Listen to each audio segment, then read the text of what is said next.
Welcome to the Great Detectives of Old Time Radio. From Boise, Idaho, this is your host, Adam Graham. If you have a comment, email it to me, box13@greatdetectives.net. Follow us on Twitter at Radio Detectives and become one of our friends on Facebook, facebook.com/Radio Detectives. Today's program is brought to you by the financial support of our listeners. You can become one of our ongoing Patreon supporters at patreon.greatdetectives.net.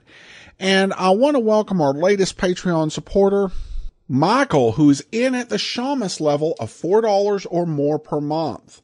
And you can join them at patreon.greatdetectives.net. Also want to thank some people who sent along one-time donations. I say one-time because they're not recurring, but for several of these people, they've given multiple times. Brian, thank you so much. Also, Justine, Burton, and Rowena, thank you for sending along your support. You can send your donations to support.greatdetectives.net.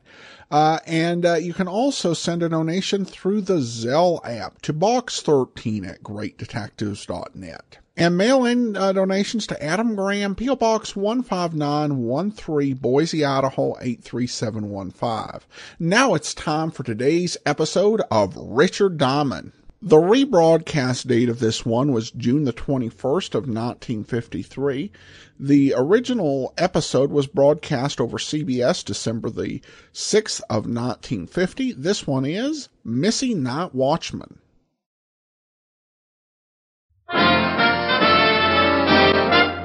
Listen while the makers of Rexall drug products and 10,000 independent Rexall family druggists bring you Dick Powell as Richard Diamond, private detective.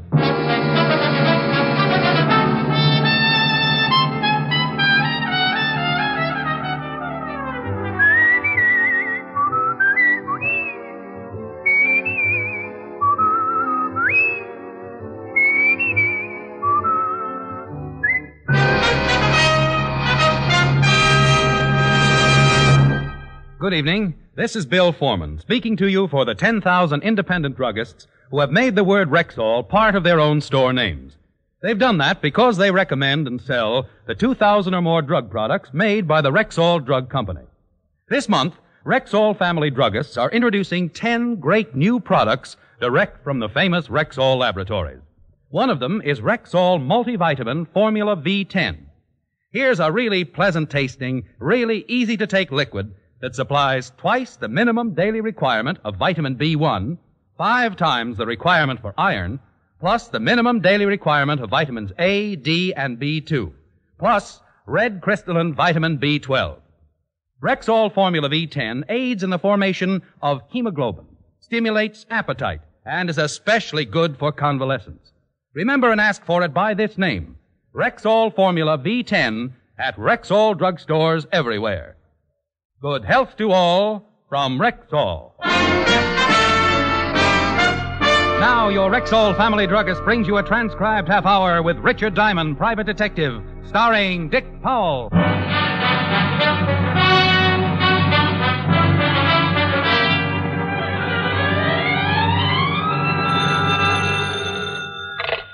Diamond Detective Agency, not a corpse in a carload. Rick? Hi, Helen. Hi. What are you doing? Oh, trying to think up a new ad for the phone book. What's the matter with the old one? Doesn't seem to be bringing in the business. Oh. And see what you think of this one. Diamond Detective Agency, we'll split any case you've got, bonded or dead on arrival. Well, by all means, use it. Like it? No, but think of all the business you'll get from the psychiatric ward. Oh, you're a living doll. Will I see you tonight? Mr. Diamond? Helen, dear, I'll talk to you later. I think I've spotted a client. Bye. Bye. Well, come in. You're Mr. Diamond? That's right. My name is Quimby, sir. How do you do, Mr. Quimby? Pull up a chair. Thank you. Something I can do for you? Yes. You see, Mr. Diamond, I'm the manager of the Far East Importing Company. And when I went down to the store this morning, our night watchman was missing. So? Also about $50,000 in unset gems. Why come to me instead of the police? But those jewels were on consignment to the store. I was in hopes you could recover them before I had to make an accounting to the owner. Who owned the gem? Mr. Philip Lasdown. He's a very eccentric collector. He has many things on display in the store. He's a very good client. Aren't you insured? Naturally. But if Mr. Lasdown knew that a robbery had taken place, he'd never again do business with my establishment. And you want me to recover the missing jewels? If you can. You think the night watchman is responsible for the theft? Well, I don't know what else to think. The night watchman's name is Block. Arthur Block. He lives in an apartment on the east side. But I have already checked with his landlady, and he hasn't shown up. How long have I got to recover the jewels, Mr. Quimby? But I have no idea. It's impossible to tell when Mr. Lasdown will want an accounting. Well, I charge you $100 a day in expenses. Oh, yes. Well, 100 be enough for now. Well, if you have nothing to do for the next few minutes, I'd be more than happy to grovel at your feet. I beg your pardon? Now, I want the night watchman's address, also the address of your shop. Then you go back to the shop and wait to hear from me. Quimby gave me what I wanted, then minced happily out of my office. I locked up, grabbed a cab for the east side of town, and 20 minutes later I was talking to the missing night watchman's landlady. Sure, honey. Arthur Block lives here. You're the second one to come asking for him this morning. He killed somebody or something? Is he in? No, we ain't been in since yesterday evening before he left for work. Can I take a look at his room? Well, I don't know, Blue Eyes. It's against the rules. Oh, my goodness, I dropped a $5 bill. My goodness, so you did. Don't hurt your back bending over, honey. I'll get it. Right. Little rheumatism, but anything for a fin. Say, you got any more loose ones around? I'll show you every room in a joint. Just the one where Block lives. Right down here. You ain't no cop, honey. Shamus? Yep. Figured. Right in here. There you are, handsome. Thank you, Mother. Mother! When you're done, stop back at my room and have a beer. I never touch anything stronger than opium. Never anything stronger than opium, Mother!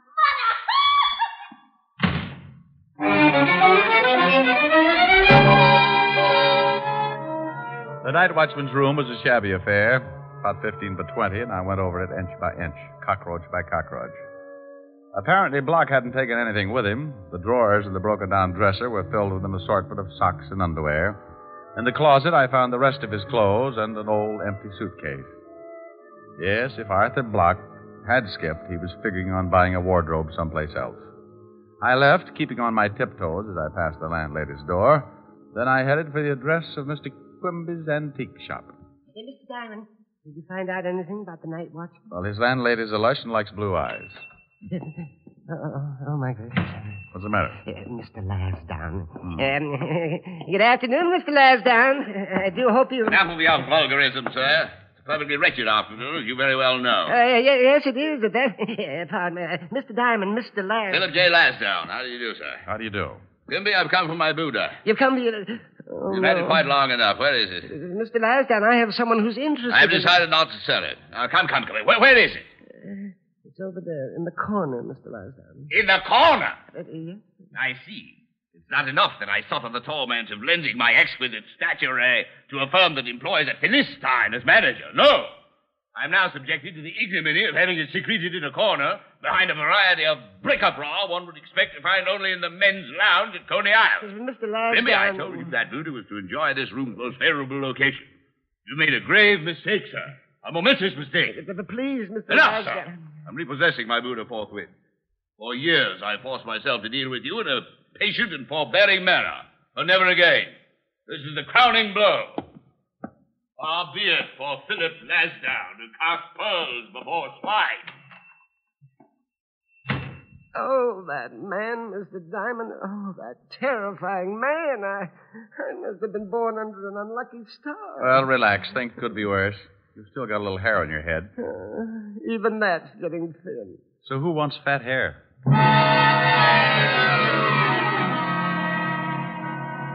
I left Quimby wringing the cold sweat out of his hands and took a cab over to the 5th Precinct Police Headquarters. When I walked in, the clock above Lieutenant Levinson's desk said 12 noon, and Lieutenant Levinson said... Oh, no. What's the matter, Fatty? I remind you of your lost youth? No, lost cause. Well, you might as well face it, Walter. You hate me because I have an athletic waistline. Ha, ha, ha. Eureka. At last, a 3-syllable word. I knew you could do it, Otis. I'm going to let you do me a favor. Yeah? Mm-hmm. I want you to check with the morgue and all hospitals and jails for an Arthur Block, lately employed as the night watchman of the Far East Importing Company. Oh. Well, I'll check, but not because you told me to. Then why? Because I'm stupid. I guess I told him. What's all this about, Rick? That's a missing night watchman and $50,000 in jewels, Walt. But you can't stick your nose in it yet. Nobody's dead. I've got a sergeant who could make a liar out of you. What do you know about a guy named Philip J. Lasdown? Never heard of him. Show me that phone, will you? Yeah. Thanks. Forget it. Just leave a nickel. Oh, he's a collector of rare art objects and nasty dispositions. Want me to check on this Lasdown for you? Might be a good idea. Okay. Yes? Quimby, Oh, Mr. Diamond, I was hoping you'd call. you and 10,000 foolish debutantes. Mr. Lasdown has had the Buddha removed, and he is sending his lawyer over in the morning for an accounting. Now, should I tell him about the jewels now or wait until morning? Oh, wait. If you want this thing solved. What's Lasdown's address? Blue Heron Road, at Long Island. Thanks. I'm going out to see him. I'll check with you later.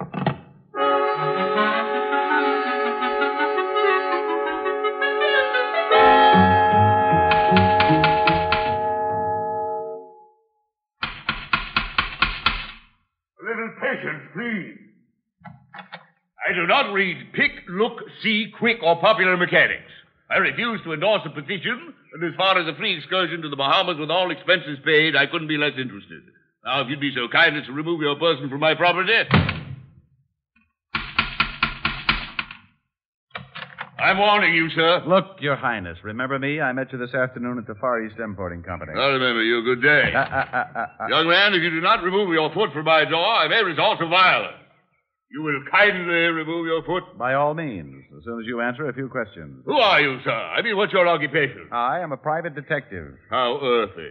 Well, what do you want? How many things do you have on consignment in the Far East Importing Company? Oh, good grief. What kind of a question is that? The first of several. I have many things on consignment there. Anything of extreme value? What are you getting at? Just curious. Yes, disgustingly so. Of course, there are many things of extreme value.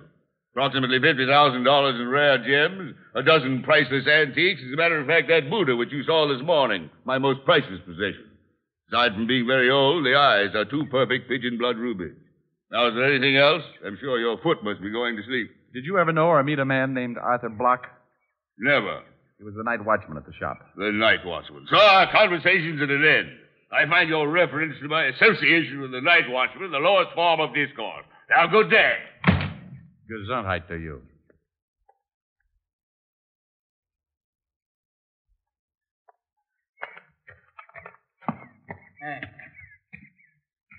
Hey, Bud. Sorry, I do not read pick, click, quick, look, spook. Hey. Who's taking the census? Just want to know if a party named Lasdown lives here. You could hardly call him a party. More like a friendly street fight. Look, friend, I got to pick up some luggage. Does Lasdown live here? Yeah, with a bosom Buddha. Lasdown's the one with the toupee.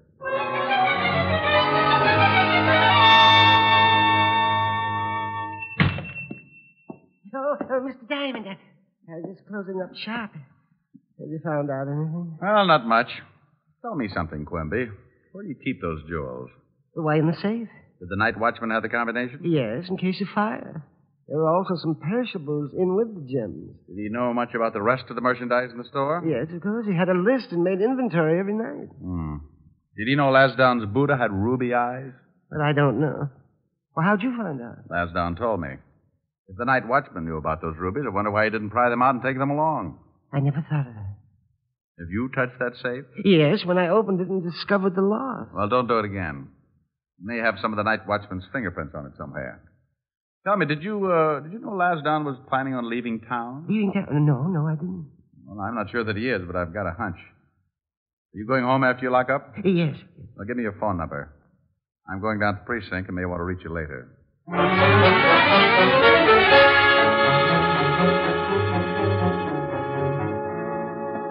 Well, hello, Blue Eyes. You still looking for Block? That's right. Has he shown up? No. Hey, honey, you just skipped off without saying goodbye. Had a beer all open for you. Oh, I bet you were so unhappy you poured it down the drain. You sure are the one. I sure am. Look, sweetheart, if a Block shows up, call me at the 5th Precinct Police Station. Name's Diamond. Sure, handsome. Oh, you fracture me. Well, that's an idea.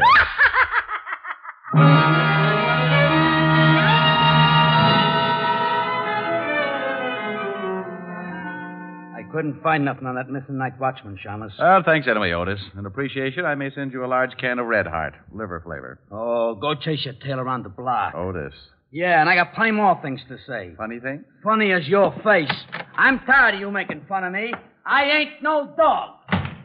You having trouble with Otis again? Oh, I don't think it's anything serious. But I would suggest a rabies shot. Well, here's something that might interest you.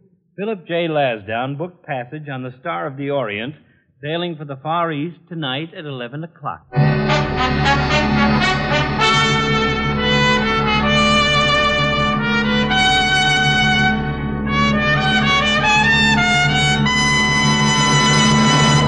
Famous beauty expert Ann Delafield says that women are tired of endless jars and bottles that cost so much time and money. She says that more than one cream is just nonsense. But can just one cream do everything for your skin? It certainly can. That is, if it's Ann Delafield's all-purpose deep cream. Here's a cleansing cream, face cream, night cream, eye and throat cream. All creams in one. A special blend of all the fine, rich, natural oils so necessary and good for care of your skin. Sounds wonderful. Does Ann Delafield have makeup, too? Yes, indeed. She's designed a whole new, no-nonsense cosmetic line just for you modern women. There are vitamins for true beauty from within. Fine powder with built-in foundation. Everything you need for looking your loveliest. All this must be pretty expensive. But you're wrong. You'll find that the Ann Delafield Cosmetics give you most for your cosmetic dollar and save you so much time as well. So look for them today at Rexall drugstores everywhere. And now back to tonight's adventure with Richard Diamond, Private Detective, starring Dick Powell.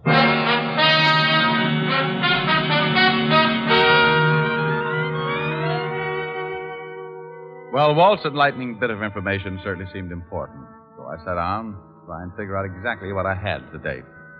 My client, Quimby, had come into my office and hired me to locate a missing night watchman named Arthur Block because $50,000 in gems had been pilfered from Quimby's shop. The gems belonged to a particularly disgusting character named Philip J. Lasdown. The missing night watchman, Block, was still missing. And by the looks of his room, he'd skipped without taking anything with him. And by the look of his landlady, I couldn't blame him. Well, I tied it all together, and the conclusion was amazingly simple. I had exactly nothing.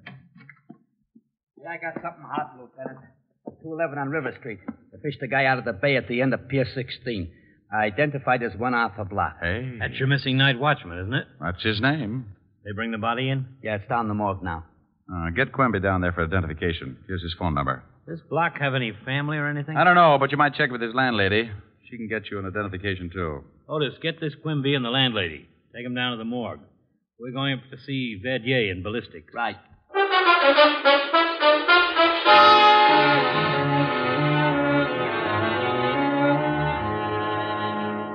Here's the slug, Lieutenant. Huh? Almost like a ball. This is really most amazing. That slug was fired from a weapon made in 1831 by Samuel Colt.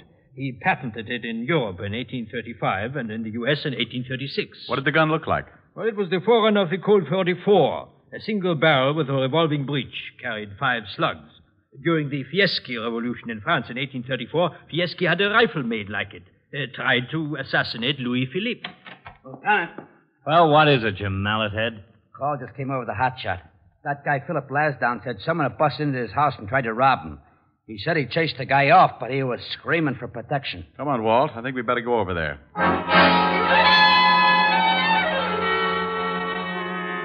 Well, things were beginning to shape up. Walt and I piled in the squad car and headed for Long Island, the house of Philip J. Lasdown. When we got there, Lasdown was hopping around like a kangaroo with a hot foot. Fine state of affairs. It's getting so a man isn't even safe in his own home. What's the city coming to? A police force is obviously second only to the Boy Scouts. Now, calm down, Mr. Calm down, my Lasdown. good fellow. I have no intention of calming down. How would you enjoy walking into your own living room and there, slinking around in the dark, a pathological fiend intent on robbing you of your most priceless possessions? What was he after? My Buddha, the object of your particularly uncouth interrogation of this afternoon, Mr. Diamond. By the way, where were you 40 minutes ago? Oh, relax.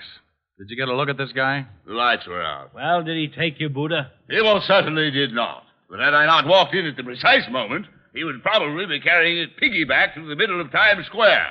and your observing police force would undoubtedly stop traffic for him. That's the Buddha right over there, Walt. Keep your hands off it. Now, look, Lassie, you called the police. The police are here, so relax before someone puts their foot in that big mouth. Well, really? Yeah, really.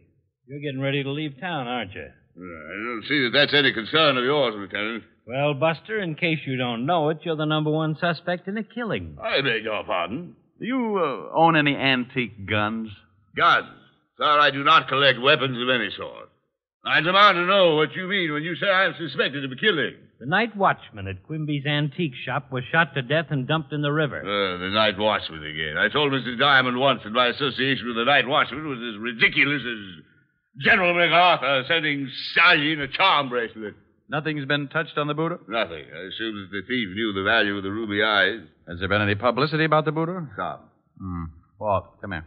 Excuse us a second, Mr. Lastdown? You couldn't make it a year, could you? Charming fellow. Yeah. Look, Walt. In some way, the night watchman, the missing gems, Lasdown, and his Buddha are all mixed up together. Okay, so what? We haven't even got the murder weapon. Well, if the night watchman did swipe the jewels out of the safe, then someone probably killed him for them. Yeah, that figures. If he was planning on stealing them, wouldn't he be all ready to skip town? Sure. Well, he hadn't packed a thing. His apartment hadn't been touched. Oh, that's not much. Okay. If someone wanted to get that Buddha, why not break in the store? Because it's easier to break into a house out on Long Island. The Buddha was just moved this afternoon. Who knew Lasdown took it? Yeah. And if the potential thief is mixed up with the original jewel theft, why didn't he grab the rubies in the store? I never thought of that. No. I think he wanted that Buddha for something else. Oh, Lasdown. What do you want? Is there anything else about that Buddha besides the eyes? I told you once it's a very rare piece. Yeah, aside from that. Did anyone hide something in it? Hide something? Why, yes, of course. It's hollow. The whole back swings open. Wealthy families used to place their valuable possessions inside the Buddha for protection. Show us. Certainly. There you are. You see, the space inside is quite... Good grief. Don't touch it. Isn't that a gun? Certainly is, and there may be fingerprints on it. Well, I assure you that does not belong to me. Do you know anything about a gun like this? Well, only that it's apparently very old. An antique. 8 to 5, that's the one that killed the night watchman. Give me a handkerchief. Yeah. I'm afraid you'll have to postpone your trip, Mr. Lasdown. Well, I've already purchased my ticket. Have you any idea why the night watchman was killed last night? Not whatsoever. All of those uncut gems you had consigned to Quimby were stolen. What? That's right. Well, why wasn't I notified? Because Mr. Quimby thought I could recover them before you found out. That Shylock, that deceitful little pipsqueak. After all the business I've given him. Come on, Walt. I shall personally take extreme delight in exposing him as a discredit to his profession. Come on. You won't leave town, will you, Lassie, old boy? You have my word, sir. At least not until I've dealt with that traitor personally. But he's a suspect. We can't leave him. Rick! Rick!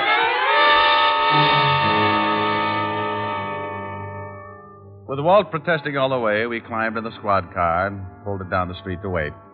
In about 2 minutes flat, Lasdown came streaming out of the house, piled into his own car, and took off for the city with us right behind. A half an hour later, we watched him go into a building on the east side, and we followed. The mailbox gave us Quimby's apartment, and by the time we reached the floor, we could hear Lasdown raising his blood pressure up past the boiling point. How dare you! How dare you! Please, Mr. Lasdown. After all these years, Quimby, this is unforgivable. He's really going at it. Mr. Lasdown, you couldn't blame me. I couldn't do anything else but blame you, Quimby. There's no excuse. Please, the neighbors. I assure you your neighbors will only be the first to hear of this atrocity. When they find the night watchman... They have found it. You are? Floating in that filthy river out there. And who put that gun in my Buddha? You found it? False, sir. You knew it was there. That doesn't... No, Wait. I don't know anything about it. Liar! Why did you think I found it? The police discovered it. The police? Yes. They believe it's the same gun that killed... Quimby, you didn't. What's going on? I don't know. We'd better get in it. Quimby, no.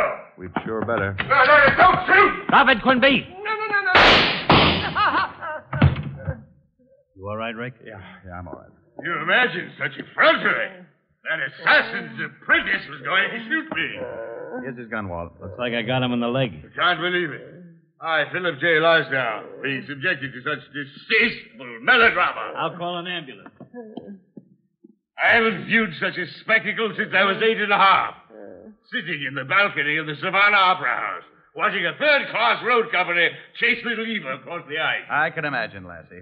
Well, let's have a look at Quimby. Come on, Quimby. Better tell me about it.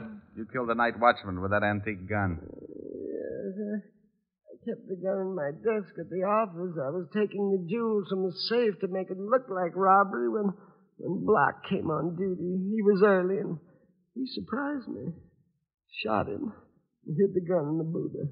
That's why you were so shocked when Lasdown came and got it today. Yes, when you told me he was leaving town, I feared he would take the Buddha with him and discover the gun inside. It was you who broke into my house this evening. Yes, Mr. Lasdown. The wagon's on the way.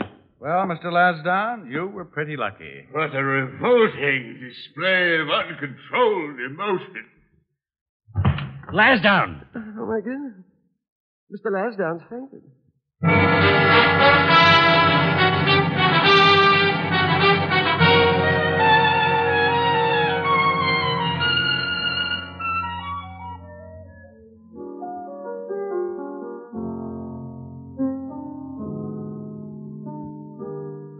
Why were you so late, Rick? Oh, I got mixed up with a screwy one.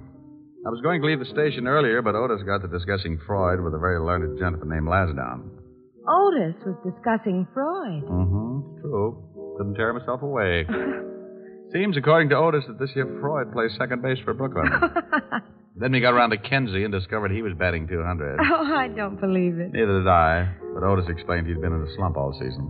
You and your friends. I hate to mention it, but you qualify in that league. Oh, but you love me. I do not. I just breathe hard from an irritated sinus condition. Well, use the condition and sing me a song. Okay. What are you going to sing? I don't think it's any of your business. Oh, that's a nice song. How does it go? Well, you pick one. All right. Let's see. No. I like New York in June. How about you? That's cute. I like a Gershwin tune. How about you? I love I love a fireside when a storm is due. I like potato chips, moonlight motor trips. How about you? I'm mad about good books, can't get my fill. And Doug MacArthur's looks give me a thrill. Holding hands in a movie show when all the lights are low may not be new, but I like it. How about you? I like it. You like me? Well, Come here.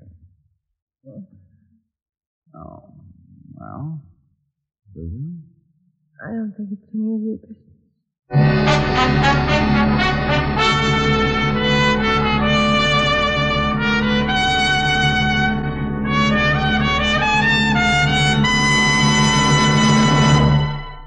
If your summer fun is being spoiled by the misery of athlete's foot, your Rexall family druggist has a great new product for you. It's Aerosol Fungi Rex, a greaseless, stainless spray-on relief that's easy, quick, and clean. Fingertip-controlled spray eliminates messy application, gives positive coverage to the entire infected area, and all the burning, itching, and discomfort of athlete's foot are quickly relieved. Ask for Aerosol Fungi Rex. That's Fungi-REX. Aerosol Fungi Rex at Rexall drugstores everywhere.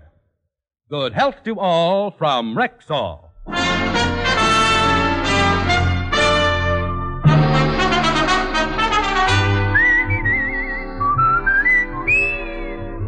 Richard Diamond, Private Detective, stars Dick Powell in the title role and was written by Blake Edwards, with music composed and conducted by Frank Worth. Dick Powell directed the RKO production Split Second, which is now in release, and his latest film appearance was in the Metro-Goldwyn-Mayer award-winning The Bad and the Beautiful. Heard in tonight's cast were Virginia Gregg, Howard McNear, Jeanette Nolan, John McIntyre, Arthur Q. Bryan, Wilms Herbert, and Harold Dianforth. Richard Diamond, Private Detective, is transcribed in Hollywood by Jaime Del Valle. This is Bill Foreman inviting you to be with us next Sunday at this time when Rexall Drug Products again bring you Dick Powell as Richard Diamond, Private Detective.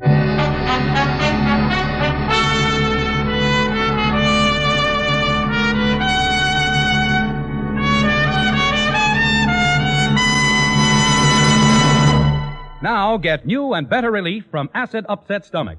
Try Bismarex Gel, the new liquid antacid that gives four-way relief. Bismarex Gel contains aluminum hydroxide for the plus benefits of absorbing and neutralizing excess stomach acid and leaving a protective covering. Ask for Bismarex Gel, BISMA-REXGEL, Bismarex Gel at Rexall drugstores everywhere.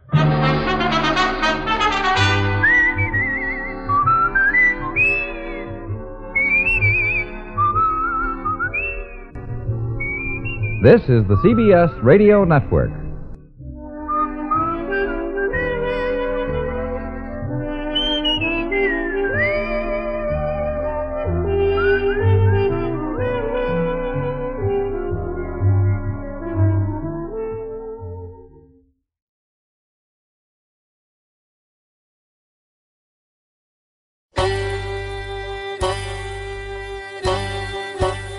Hi, this is Andrew from OTRWesterns.com. I wanted to invite you to come take a look at our site where we put out podcasts of old-time radio westerns. Check us out at OTRWesterns.com. You're listening to The Great Detectives of Old-Time Radio with Adam Graham. Now let's get back into the show.